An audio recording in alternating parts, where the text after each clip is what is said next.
Yo les potes, c'est Spanox, j'espère que vous allez bien. On se retrouve aujourd'hui pour une nouvelle vidéo, concernant les légendes du football qui auraient pu jouer pour un autre pays. Alors dès à présent, si le concept de la vidéo vous plaît, n'hésitez pas à bombarder la barre de like, histoire que je sache si je dois faire un épisode 2 assez rapidement. Et on est parti avec le sujet de la vidéo, let's go.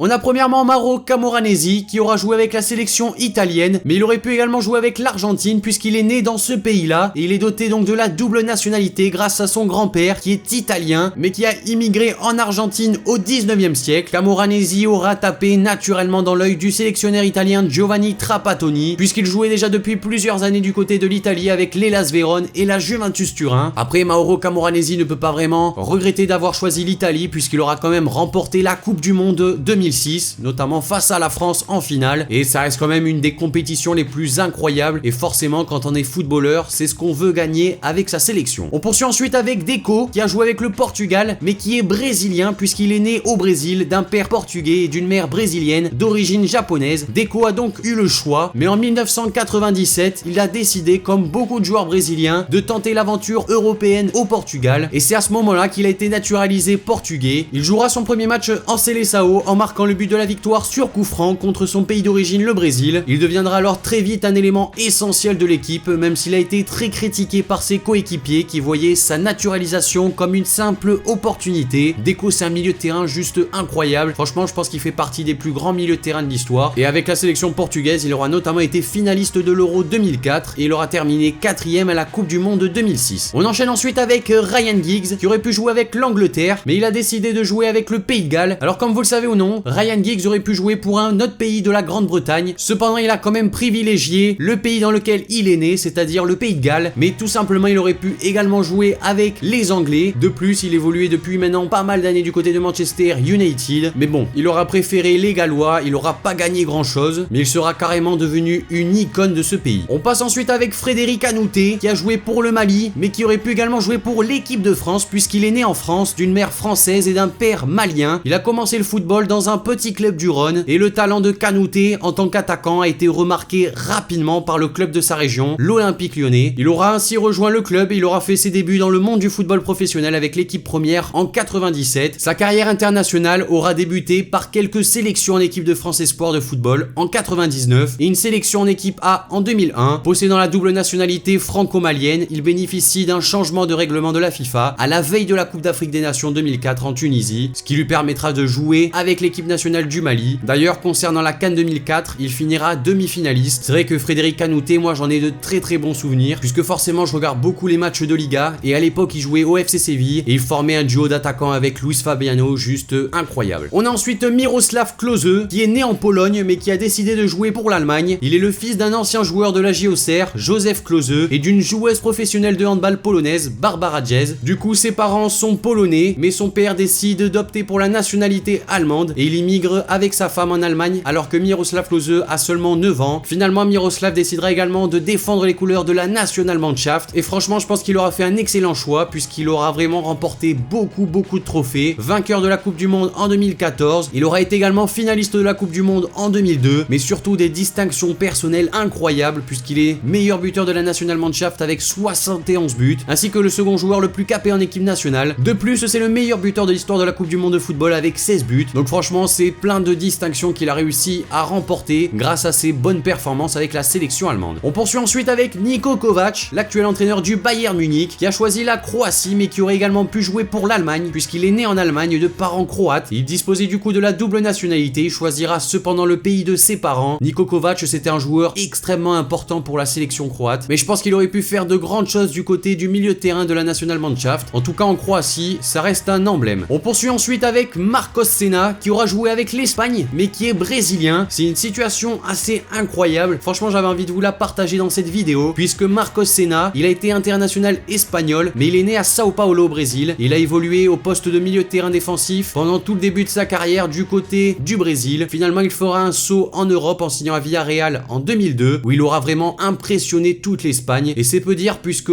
la Fédération espagnole de football aura tout fait pour que Marcos Senna devienne espagnol, qu'il acquiert la nationalité et ça aura fonctionné sélectionné puisque en 2006, il sera naturalisé. Il sera même sélectionné pour la Coupe du Monde de cette année-là, ainsi que le championnat d'Europe de 2008 qu'il aura remporté. Et franchement, concernant l'Euro 2008, il aura été vraiment incroyable au milieu de terrain aux côtés de Xavi. Et c'est vrai que l'Espagne avait bossé à fond pour que ce joueur brésilien devienne espagnol. On enchaîne avec David Trezeguet, qui est né à Rouen, mais qui est né de parents argentins. Très jeune, David Trezeguet est retourné dans son pays d'origine, l'Argentine, puisque son père avait terminé de jouer en France. Du coup, il avait appris à vivre comme un Argentin à Buenos Aires, en découvrant petit à petit les différents clubs du quartier. Mais un rêve était devenu obsessionnel pour lui, venir jouer en France. Finalement, le consulat français lui aura indiqué qu'il pouvait faire la demande d'un passeport français. David Trezeguet aura traversé l'Atlantique à l'été 95. Il avait fait un essai au sein de l'effectif professionnel du Paris Saint-Germain en stage d'avant-saison. Néanmoins, les dirigeants du PSG auront refusé d'engager le joueur alors qu'il restait 3 jours avant la fermeture de la période des transferts. Heureusement, l'AS Monaco le fera signer rapidement et il débutera même avec l'équipe de France Espoir. Et la suite, vous la connaissez. Vainqueur de la Coupe du Monde en 98, finaliste en 2006. Il n'a pas forcément terminé de la meilleure des façons en équipe de France, mais en tout cas, il aura apporté énormément de choses. On passe avec un autre Français, il s'agit de Patrick Vieira, qui est né à Dakar, au Sénégal. Son grand-père est originaire du Cap-Vert et son père est gabonais. En 84, Patrick débarque en France avec sa mère et son frère Nico. La famille s'installe à Trappes et Patrick décide de s'inscrire dans le club de football local. À 13 ans, il mesurait déjà près de 1m80. Il voulait devenir footballeur professionnel. Ses performances lui ont offert de nombreuses sélections régionales et des clubs comme Nancy, le FC Nantes se seront manifestés, même si bon, il aura finalement choisi de jouer pour le FC Tours. Et à partir de 95 et sa montée en puissance à l'AS Cannes, Patrick Vieira est convoqué en équipe de France Espoir par Raymond Domenech. Malgré son faible temps de jeu à l'AC Milan, il est toujours régulièrement convoqué. À 20 ans, Patrick Vieira connaît sa première sélection sous le maillot de l'équipe de France et en 98, Aimé Jacquet le conserve dans son groupe pour disputer la Coupe du Monde qu'il remportera, tout comme l'Euro 2000. Et comme David Trezeguet, il aura été finaliste lors de la Coupe du Monde en 2006. Et on termine la vidéo avec Zinedine Zidane que vous avez dû voir sur la miniature de la vidéo. Il est né à Marseille, de parents algériens. Zinedine possède donc 2 nationalités, française et algérienne. Il est passé par les équipes de France de jeunes de moins de 17 ans et moins de 18 ans. Avec l'équipe de France A, Zidane totalise 108 sélections, dont 25 capitanats et 31 buts entre 94 et 2006. Ses statistiques font de lui le 4e joueur le plus sélectionné, le 4e meilleur buteur, également le 2e meilleur passeur avec 25 passes décisives. Au cours de ses 12 années en équipe de France, il aura disputé l'Euro 96 où les Bleus auront été éliminés en demi-finale. Il aura également fait partie de la génération dorée de l'équipe de France où il aura remporté consécutivement la Coupe du Monde 98 et l'Euro 2000. Par la suite, il aura essuyé quand même 2 échecs avec une élimination au premier tour de la Coupe du Monde 2002 et en quart de finale à l'Euro 2004. Il aura mis fin à sa carrière internationale à l'issue de la Coupe du Monde 2006 où la France a été finaliste de la compétition.